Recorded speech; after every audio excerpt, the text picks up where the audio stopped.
So about a year ago, the audience knows this because I told them when the story broke, you and I were chatting and you said you might be doing this sort of side gig with this organization that Lauren Chen, who'd been working for The Blaze, was putting together with some podcasters.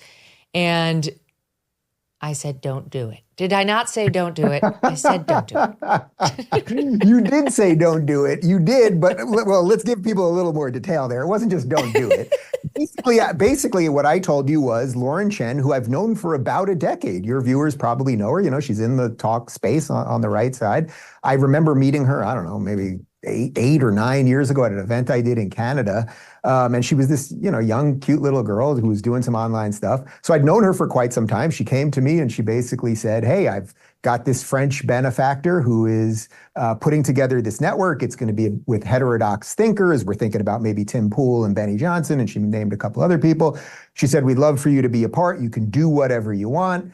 And I basically was like, well, I don't have a lot of time. As you know, Megyn, I mean, I think one of the things that I'm most proud of in all of my career is that I've always remained, since I left sort of the online, the like Young Turks world where I had other bosses and the rest of it, that I was, to pat myself on the back for 1 second, I was kind of a pioneer in going independent. You even said that to me years ago. And I'm very proud of that. I'm very, very proud of that. And I helped build technology like Locals to, enable other people to go independent.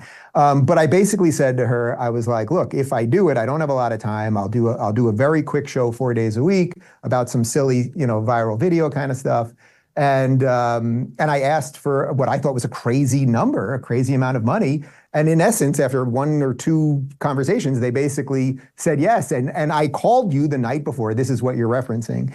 I didn't like the idea that I was doing something kind of just for money, but I was actually. I don't have a problem with capitalism or doing things for money, but I had been so free for so long that I was kind of struggling with it. Should I do it?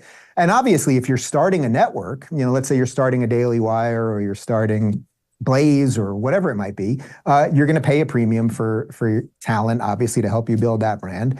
But I was struggling with the idea that I was just doing something for money. And you basically said to me, well, then just don't do it. And I learned a lesson, which is listen to Megyn Kelly, because then a headache happened, which I had no idea was coming. It turned into just a nightmare. So you did the work, you got the money, reportedly $5 million, and the indictment that came down not of Lauren Chen, she hasn't been indicted, but of the people who started this podcast network called Tenet Media, are allegedly a couple of Russians who work for RT, which used to be called Russia Today. It's state-run media in Russia. Those two have been indicted. And the interesting thing about those two being indicted is, as Andy McCarthy pointed out on his podcast, they're ghosts. They'll never be arrested. It's basically just a way for the DOJ to try to embarrass the conservative podcasters who got pulled into this, even though the indictment itself makes very clear that they had no idea they were working for the Russians, and that all of them maintained, except for one guy who says maybe, according to the indictment, I haven't heard this person respond to it, but everybody says they had editorial independence, no strings were being pulled by the Russians, by Lauren Chen, or by anybody else. But basically, this is the DOJ's attempt to say everyone's a Russian stooge, conservatives are Russian stooges, the Russians are interfering again, don't trust conservatives, they're Russian stooges. Do I have it about right? You do have it about right. The funny thing to me is when this story broke, whatever it was, 10 days ago, and I read the indictment, I'm so used to reading dishonest things about me that when I was reading it, I was like, oh, this actually is all true. I knew Lauren for all these years. She told me I was working with this French businessman. I'm commentator number 1 in the indictment for people that want to read it. I'm the one that asked for more information. They sent me what I think now it says is a fake AI bio about this guy with a picture. Maybe you guys have it over there. It's fancy. It looks fancy. No, but even that didn't. I was like not satisfied with that. So I asked. It's kind of fancy. Yeah. So that's what they sent me. And I said, well, I'd like to talk to the guy. That's what I said to Lauren. All my communications were with Lauren. And clearly the DOJ has all those communications because everything in the indictment was true. And then I got on a Zoom call. Lauren set me up on a Zoom call with a person that I was told was her French benefactor named Edward Gregorian. And now I don't know who I spoke to. I actually have no idea who I spoke to. I don't know what Lauren's intentions were or anything else. Look, we, as the DOJ said to me in an email, look, you guys are the victims here. You guys got completely duped. I completely stand by all of my editorial decisions and everything else. Also, this had nothing to do with Rubin Report. This was a separate show altogether. But I think more than anything else, the headache around this has been that it's like you watch the media, the way they run with these crazy things that you just alluded to this, the way they run with it. And it's like, it's just so profoundly dishonest. And I'm so proud of the work that I've done. It's a chance to discredit you. Yeah. Of course, it's a chance to discredit you and Benny Johnson and Tim Pool. And so they're loving that. Yes, let's do that. That's thrilling. We can take out the legs of anybody they find a threat without actually reading. The indictment makes very clear. I mean, it says, it's crystal clear that Founder 1 and Founder 2, that's Lauren and her husband, work together to, they say, mask the true source of funding, RT, by falsely portraying to Commentator 1, that's you, and 2, that's Tim, that this company was sponsored by a private investor named Edward Gregorian. In truth and in fact, this guy was a fictional person. They say, for example, during contract negotiations, Commentator 1 requested that Founder 1 provide a profile of the article on this guy. And in response, that's me. Founder 1 sent him a one-page profile provided to him, and so on, blah, blah, falsely describing him, blah, blah, blah, blah, blah. And they say that they worked, Founder 1 and Founder 2, worked together to deceive Commentator 1 and Commentator 2, who respectively have the following YouTube following or Twitter followers. So not even the government alleges that you knew. But now that leads me to the tough questions that people want answered. Number one, now that you know it was the Russian money, do you give it back? Well, I don't know who I would be giving it back to. The Russians that duped me? I'm not sure. I mean, I'll decide donate what to do to charity. I'll probably donate some of it. You know, I've been dealing with like just the immediacy of, you know, lawyers just cleaning up everything with the DOJ. And as you said, I was never accused of anything or anything else. I have an email from them saying that I'm the victim here. So we're trying to figure that out. And I'd be happy to follow up with you on that, either personally or publicly when we figure that out. I don't even know what the honest, you know, I did the work. I did a show. And ironically, I'm quite proud of the show. We did a silly show about viral videos where it wasn't even political largely. It was like, you know, fat girl goes into Wendy's and throws hamburger at somebody. It was nonsense. The gimmick of the show, actually. Well, people like that on the internet. That was the show. Yeah. Did anybody ever tell you what to report, what to say, or what not to report and say? No, all of my conversations with Lauren, all she kept saying was this: we want heterodox thinkers. We want you to do whatever you want to do. I even said that to you, if you remember specifically our call from way back when, that the only reason I was going to do it, I was like, it's not going to be a heavy lift because I'm going to cover these silly viral videos and do whatever I want. And that's it.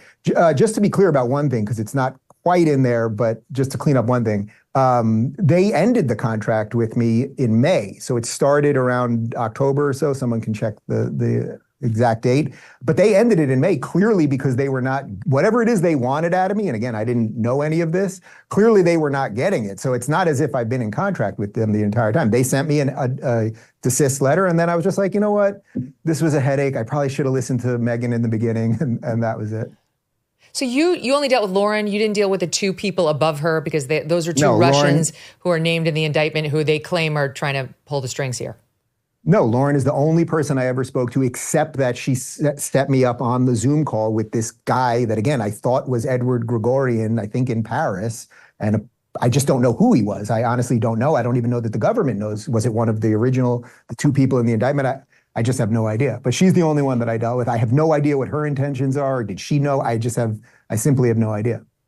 The indictment alleges she knew. It alleges that she and her husband both knew that they were telling you that it was Edward Gregorian, French guy behind the company, but they were privately messaging to each other them the Russians, that they wanted to get paid by the Russians for the work. So were you surprised to read that? Well, I guess I was surprised in that, you know, to whatever extent I thought I knew her. You know, you think you know somebody. Megyn, think of all the people that you know that do something similar than us. And someone could call you and be like, oh, you know, like somebody could call you and be like, you know, I have this person who's really a big fan of what I do and they like what you do and they've got some money and they want to figure out how to build something and heterodox thinking and all of that stuff.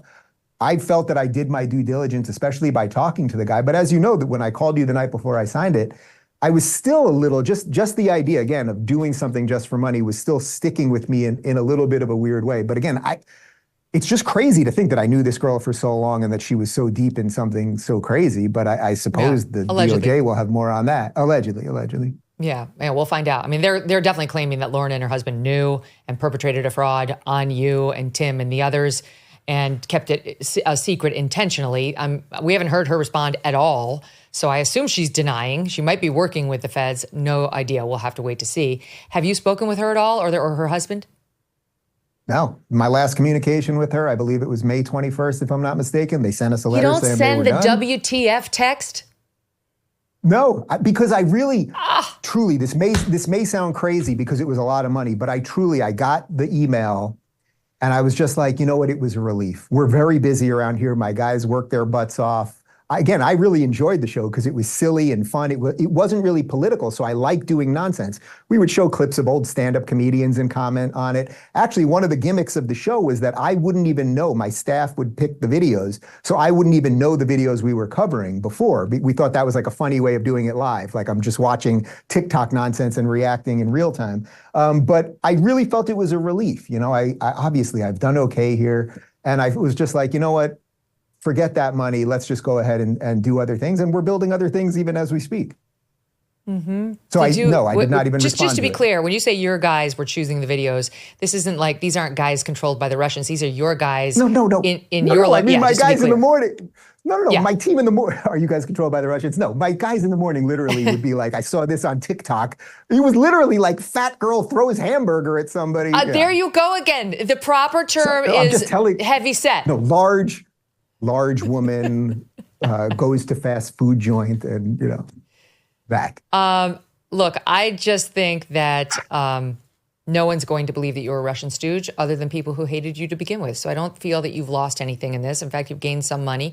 What you decide to do with it is your business. But if you want to update that, we are here for you. And I told the audience when this broke, I have zero doubt you didn't know anything about this. And then I could vouch for you that you told me that night you told me it was a French or a couple, I can't remember but it was French business guys behind this thing as the investors. And the reason I told you I didn't think you should do it was I did not trust Lauren Chen. It wasn't like you were saying Edward seems fake at all. We're not onto that, you know? One other question Megyn, I should ask you. Megyn, Some people say, like, if you had Googled him, yeah, you would have found out he wasn't real, right? The indictment says Googling him, he doesn't come up. How do you feel about that? I'm 99% sure I did do some Googling before I asked for the resume, and my feel and I guess nothing came up or whatever. But there are all sorts of people that have money that do things so that they don't show up. You know, you could just be a private person, and then I just don't know. Like the answer to that is I don't know. But again, I did ask for a resume. I did ask to speak to the guy, and I guess I learned a lesson here. The next time somebody asks you to partner up, Dave Rubin, what is the proper answer? Whatever Megyn Kelly says. No, but it's a trick question, but I accept it.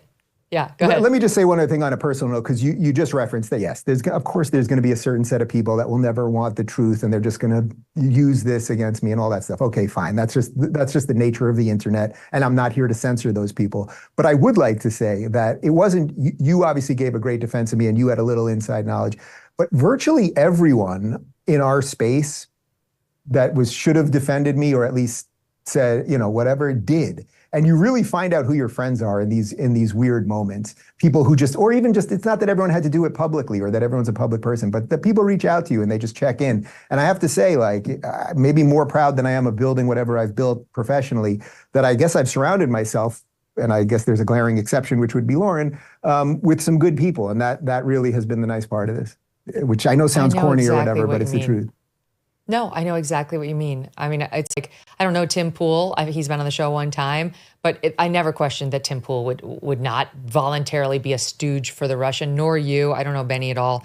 But it was just absurd. And I do think that this is a kind of a special space where people are doing something sort of brave and important.